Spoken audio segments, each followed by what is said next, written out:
안녕하세요, 인테크의 사부작입니다. 오늘은 갤럭시 S24 FE를 언박싱 하면서 어떤 분들이 사면 좋을지까지 알아보도록 하겠습니다. 저는 이제 그래파이트 색상을 구매를 했습니다. 기존의 S24 플러스도 그래파이트를 쓰고 있었기 때문에 둘 차이가 어떨지 상당히 좀 궁금해요. 보겠습니다. 유광이란 얘기를 듣긴 했는데 S24 플러스가 무광인데 저는 살짝 아쉬운 것 같아요. S24 플러스를 유광으로 만들면 FE가 될 것 같은 느낌이 들기는 합니다. 차이가 나네? 저는 S24 플러스하고 FE하고 디스플레이가 같은 줄 알았는데 아닙니다. 지금 차이가 나고 있어요. 이렇게 높이 차이도 나고 너비도 약간 차이가 나고 있습니다.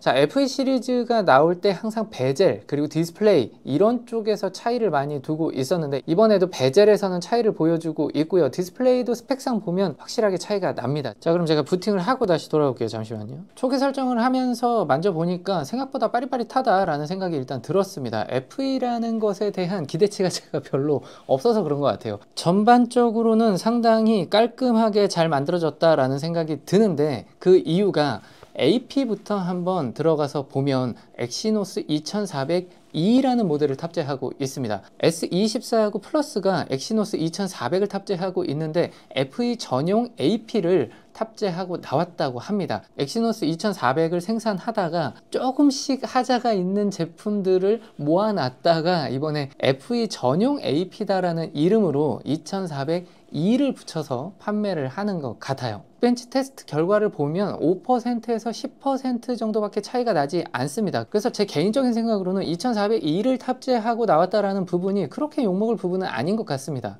S24 FE 구매를 고려하고 계신 분들께서 꼭 찾아보는 제품이 있을 거라고 생각해요. 바로 S24 플러스 그리고 S24 기본형이라는 생각이 드는데요. 빅스마일 데이를 맞이해서 S24 기본형은 상당히 할인폭이 커졌어요. 출시가 기준으로 보면 S24 FE는 95만원 정도에 출시가 되었고요. S24 플러스는 135만원 정도에 출시가 됐습니다. 둘 간의 간격은 40만원 차이예요. 그런데 이 중간에 무슨 모델이 있죠? S24 기본형이 있어요. S24 기본형의 출시가는 115만원인데 현재 세일가를 기준으로 본다고 하면 S24 FE의 출고가하고는 한 10만원 정도밖에 차이가 나지 않는 그러한 상황이 돼버렸어요.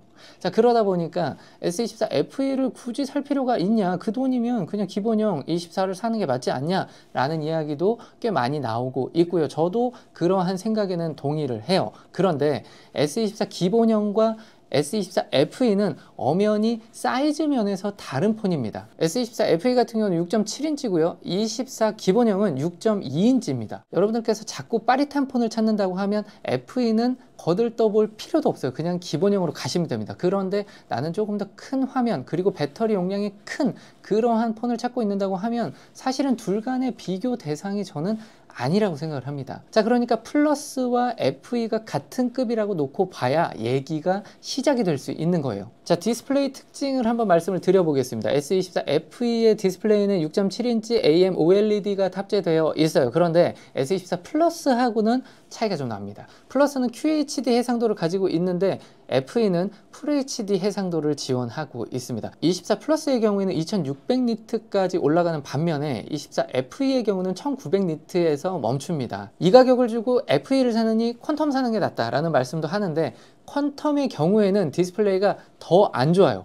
같은 FHD급을 가지고 있고 최대 밝기는 1000니트 초반까지 떨어집니다. 자, 그러니까 디스플레이에 있어서만큼은 끝나누기를 완벽하게 했다. 포지셔닝을 기가 막히게 했다라는 이야기를 좀 드려야 될 것 같아요. 자, 지금 보시면 가운데가 S24 FE고요. 화면상 오른쪽에 있는 이 제품이 퀀텀5입니다. 그리고 화면상 왼쪽에 있는 제품이 S24 플러스예요. 셋 다 최대 밝기입니다. S24 FE의 품질이 퀀텀 쪽에 오히려 가깝지 않나. 이 부분은 저는 사실 언박싱 하기 전에는 그래도 스펙적으로 차이가 나지만 S24 플러스 쪽에 가깝지 않을까라고 생각했는데 약간 실망스러운 부분이에요. 갤럭시 AI를 지원한다라고 나오더라고요. S24 시리즈가 가지고 있는 그러한 AI 기능을 모두 다 돌릴 수 있다라는 의미입니다. 퀀텀5 같은 경우는 서클 투 서치를 제외하고는 제대로 된 AI 기능을 활용하기가 좀 어려운데 FE 같은 경우는 AI 기능을 모두 활용하실 수가 있어요. 카메라의 경우에는 메인 카메라와 초광각은 S24 플러스하고 동일한 스펙이 들어가 있고요. OIS도 지원을 합니다. 그런데 망원 렌즈의 경우에는 해상도가 약간 떨어져요. S24 플러스는 10메가픽셀이 탑재되어 있는데 FE는 8메가픽셀을 지원하고 있습니다. 퀀텀의 경우에는 망원 없이 접사 카메라를 탑재하고 있습니다. 자, 이 부분은 이제 그래도 얘가 S를 달고 나온 게 맞구나 라는 지점이 있는데, 바로 무선 충전을 지원해 줍니다. 삼성이 애플의 120Hz처럼 S라인에만 탑재해주고 있는 기능이 바로 무선 충전 기능이에요. 사실 무선 충전이 없어도 사용은 할 수 있지만 차량용 충전기 혹은 탁상용 충전기에서 무선을 이미 경험하신 분들이라고 하면 갑자기 무선 충전 기능이 빠지면 상당히 좀 불편하실 수가 있는데, FE 모델은 다행스럽게도 지원을 합니다. 자, 그리고 제가 생각하기에 가장 큰 단점 중에 하나는 좀 무겁습니다. 200g이 넘어가는 무게인데요. 제가 직접 한번 측정을 해볼게요. 213.5g, 6.7인치 디스플레이를 감안하더라도 무거운 무게예요. S24 플러스의 경우에는 필름이 붙어 있음에도 불구하고 204.5g,